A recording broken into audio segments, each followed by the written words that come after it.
Imagine being born a princess, the beloved daughter of a king. Then, your father tears your life apart. He strips you of your crown, calls you a bastard, and forces you to serve your baby sister. Most would break, but not Mary Tudor. She clawed her way back to the throne. And when she took power, she unleashed a reign of terror that earned her a name the world still remembers today. Bloody Mary. Mary was born in 1516, the only surviving child of King Henry VIII and Catherine of Aragon. She was bright, talented, and adored. As a child, she played music for ambassadors and impressed foreign courts. Everyone believed she would one day rule England, but Henry wanted a son. And when he fell in love with Anne Boleyn, Mary's life shattered. Her father broke with the Catholic Church to marry Anne, declaring Mary illegitimate. The princess became a bastard overnight. She was forced into her infant half-sister Elizabeth's household, not as an equal, but as a servant.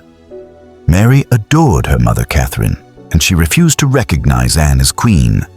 For her loyalty, she was isolated, bullied, and humiliated, from princess to prisoner in her own home. For nearly 20 years, Mary endured life in the shadows.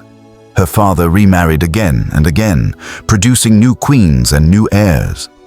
Mary's status shifted with every political wind. But through it all, she clung to her Catholic faith. She would not abandon her mother's church. This unshakable devotion made her a symbol of resistance and a threat to the Protestant reformers rising in England. In 1547, Henry VIII died. His 9-year-old son, Edward VI, became king. Edward was a devout Protestant, and under his short reign, England swung hard against Catholicism. Mary, the most famous Catholic in the realm, was now seen as dangerous. When Edward fell sick, dying at just 15, he feared Mary would undo all his reforms. So, in his final act, he tried to cut her out of the succession. Instead, he named Lady Jane Grey, a teenage Protestant cousin, as queen.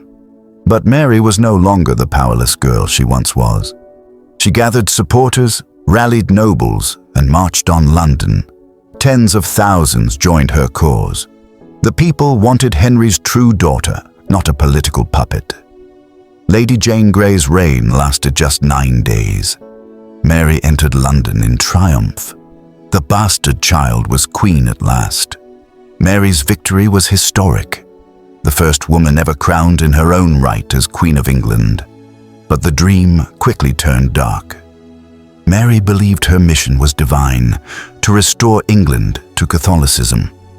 Her first move was to marry Philip of Spain, son of the most powerful monarch in Europe. She saw it as strength. Her people saw it as betrayal. Englishmen feared Philip would dominate their kingdom. Then came the persecutions.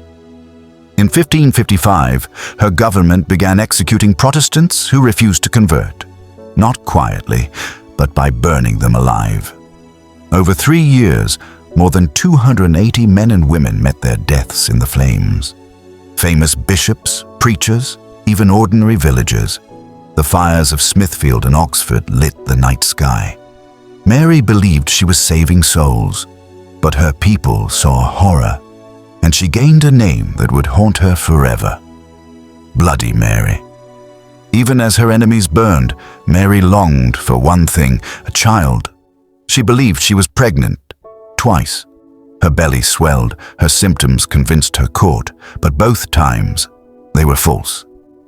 Phantom pregnancies. Her body betrayed her. Without an heir, the Tudor dynasty she fought to preserve was slipping away. Her marriage to Philip grew cold. He left for Spain, rarely returning. Mary was alone, heartbroken, desperate. By 1558, Mary was only 42 but already broken. Her reign had left England divided, burned, and weary of religious war. Her dreams of a Catholic kingdom had failed. Her people despised her, and she lay dying, childless, abandoned, and defeated. On November 17th, 1558, she died. The crown passed to her half-sister, Elizabeth I. and Elizabeth would undo Mary's work and become one of England's greatest monarchs. Mary's legacy, however, was sealed. History remembers her not as the bright child of Henry VIII, not as the woman who fought back from humiliation to seize her crown, but as the queen who filled England with fire and fear, a woman whose name became a curse, Mary Tudor, Bloody Mary.